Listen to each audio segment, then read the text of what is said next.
Joining me now in Studio 57 is CBS News Middle East reporter Courtney Kealy. So this is President Trump's first in-person meeting with another foreign leader since taking office for a second time. What message does this send to the region? Well, it really shows that Israel comes first. That's plain and simple. Israel comes first. It's a critical time. The Middle East envoy for Mr. Trump, Steve Witkoff, met with Mr. Netanyahu on the 16th day yesterday, the 16th day of this very long 42-day phase one.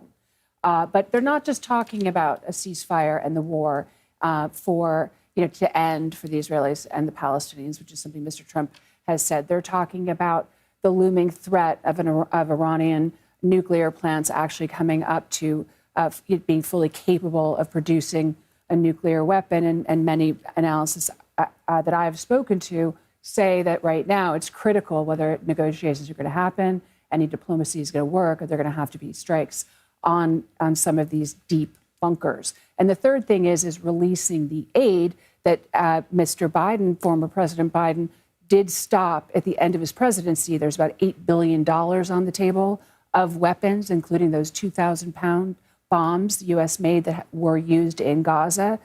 Not only that, but it's a question of these two gentlemen 8 years ago sung each other's praises. Mr. Netanyahu said that they felt, I'm paraphrasing here, practically finished each other's sentences. Are we still there? Mr. Trump's son-in-law, Jared Kushner, his family is very close to the Netanyahu family.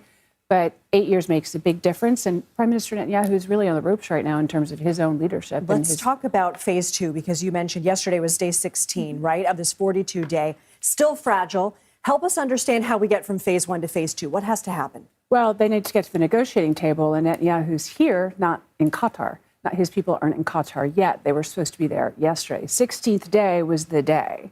Instead, he was meeting with the U.S. Middle East envoy, Steve Witkoff. So what the prime minister has to do is he has to have this meeting, have this world stage with the president of the United States, and then he's got to get his people to Qatar, and those negotiations have to start again. We're hearing from the president that he thinks that the deal might not be what he wanted, but the deal is not set in stone. It's still part of the negotiations.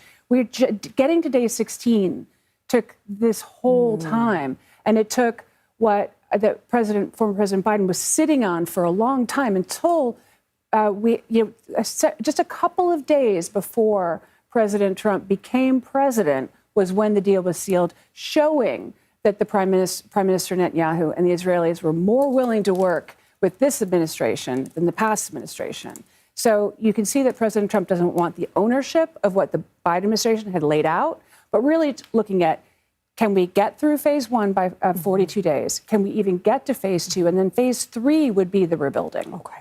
Courtney Kealy, thank you.